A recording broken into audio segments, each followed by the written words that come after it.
जळगाव जिल्ह्यातल्या शासकीय वैद्यकीय महाविद्यालय व रुग्णालयामध्ये कॉन्ट्रॅक्ट बेसिसवर काम करणाऱ्या कर्मचाऱ्यांचा तब्बल 2 महिन्यांपासून पगार नसल्याने या कर्मचाऱ्यांना उपासमारीची वेळ आली आहे।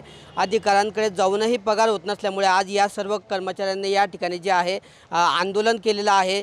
या ठिकाणी शासकीय वैद्यकीय महाविद्यालयाचे अधिष्ठाता आहे यांच्या कार्यालयासमोर रस्त्यावर या ठिकाणी या सर्व कामगारांनी या ठिकाणी ठिय्या मांडलेला आहे। जवळपास एक्स-रे असेल किंवा हेल्पर असेल किंवा वेगवेगळ्या विभागामध्ये काम करणारे हे कर्मचारी आहेत आणि 100 पेक्षा जास्त कर्मचाऱ्यांचं या ठिकाणी 2 महिन्यांपासून पगार झालेला नसल्यामुळे या ठिकाणी आता जगायचं कसं असा प्रश्न या कर्मचाऱ्यांसमोर निर्माण झालेला आहे आणि त्यामुळे सततच्या या गोष्टीला कंटाळून या ठिकाणी आज सर्व कामगार जे आहेत या ठिकाणी रस्त्यावर आंदोलनाला बसलेले आहेत आणि या कर्मचाऱ्यांनी आज आंदोलन पुकारलेलं आहे।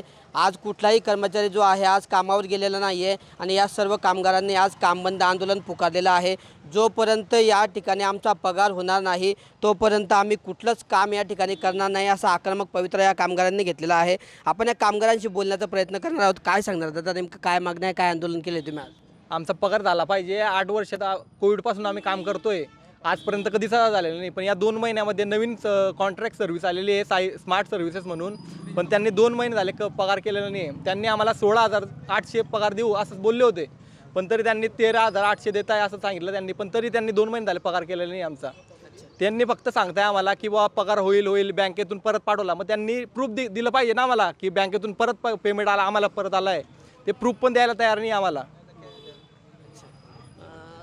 कोणकोणत्या डिपार्टमेंटचे कर्मचारी तुम्ही या ठिकाणी?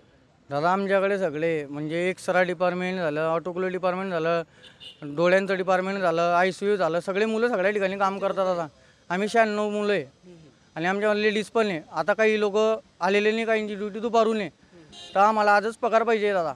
अच्छा, काय अडचण होते नेमकी? आम्हाला फक्त एक आम्ही साई मल्टी सर्व्हिसमध्ये काम करत होते, आता आम्हाला स्मार्ट कंपनीत टाकलेले आमचा पगार होत नाही टाईमोटाईम।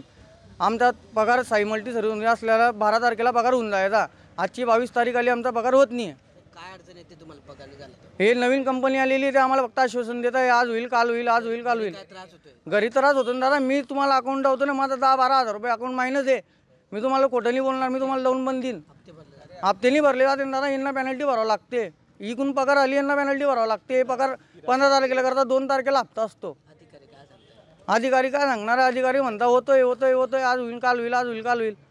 आम्हाला 21 तारखेला आश्वासन दिलं होतं, 20 तारखेला आश्वासन दिलं, आज 22 तारीख येऊन गेली, नाही काम नाही करणार। जिथपर्यंत पगार होणार नाही तिथपर्यंत काम नाही करणार। तर ह्या कामगारांच्या संतप्त भावना या ठिकाणी होत्या। जोपर्यंत आमचा या ठिकाणी पगार होणार नाही तोपर्यंत शासकीय महाविद्यालय असेल, रुग्णालयातल्या कुठल्याही विभागातला कॉन्ट्रॅक्ट बेसिसवरचा कामगार हा काम करणार नाही।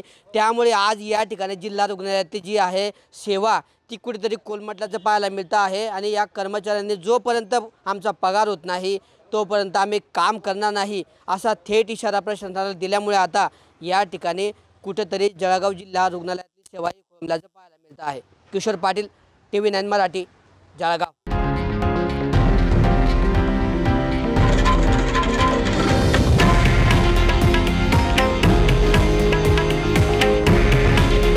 हे आहे देशातील नंबर 1 न्यूज नेटवर्क आणि आपण पाहत आहात TV9 मराठी।